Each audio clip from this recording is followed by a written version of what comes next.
السلام عليكم متابعيني، شلونكم؟ ان شاء الله بكل بخير وعافية.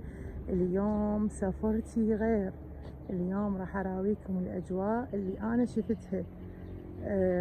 طبعا السيد بيت اختي اللي عايشين بايران جابونا سفرة البستان، اجرنا.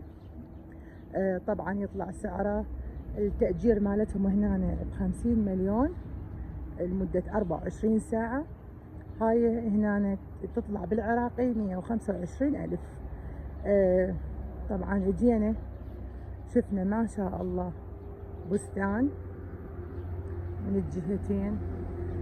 شوفوا، انا هاي كانت امنيتي اني اشوف هيجي منظر. شوفوا ما شاء الله، شوفوا الجمال. هاي كل الشجر بيها طبعا ما شاء الله محملات تحمل. خل اراويكم اوضح لكم الصورة. هذني البرتقال واللارنج والليمون. هسه هم ان شاء الله نتعدى على شجر الليمون صلوات. انا هاي طبعا حلم حياتي.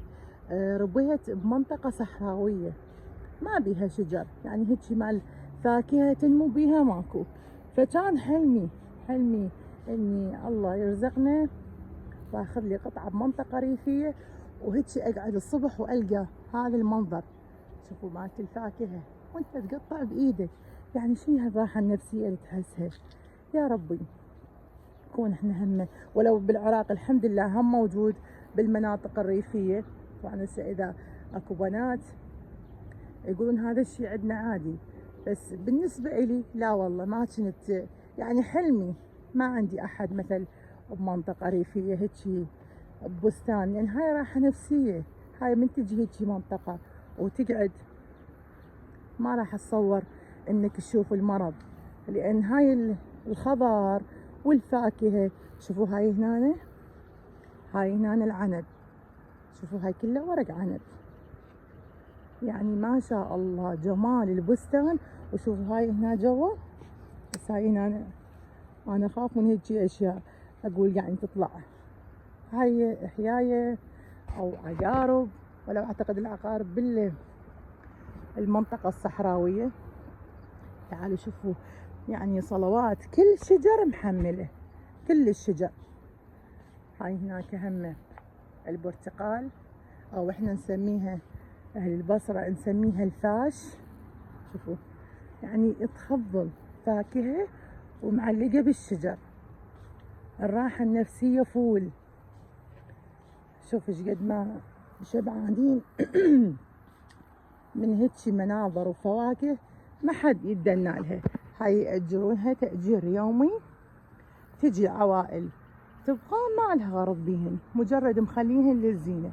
وهسه وصلنا لأشجار الموز. شوف هاي شجر الموز. خل اراويكم همه، خل اراويكم شلون هنا ما شاء الله. شوفوا شلون محملة الموز. هاي طبعا هنا اخضر بعده. شوفوا هاي هم نفس الشي. هسه هاي احنا بعدنا هاي شلون البداية الدخولية. شوفوا هاي بداية الدخولية مالت البستان. شوفوا هاي هنا،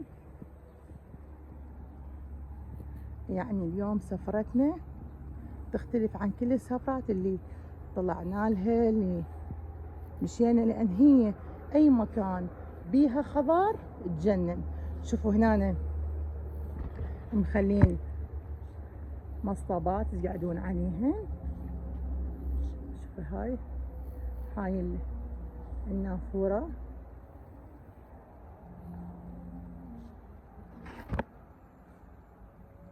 هنا هاي وجهية البيت اللي مأجرينه. طبعا انا ما اعرف الاشجار شنو، هاي ما اعرف شنو. كل شجرة الها ورق خاص الها. فهاي هنا هسه توها محملة، بس ما اعرف شجرة، يعني ما اعتقد هذا ورد. قلت لكم انا مرة يعني ما اعرف الاشجار، لان ما ربيت بمنطقة ريفية حتى اعرف هاي الاشجار المن هاي محملة شنو؟ هسه هاي هنا راح ندخل على قبل على المسبح.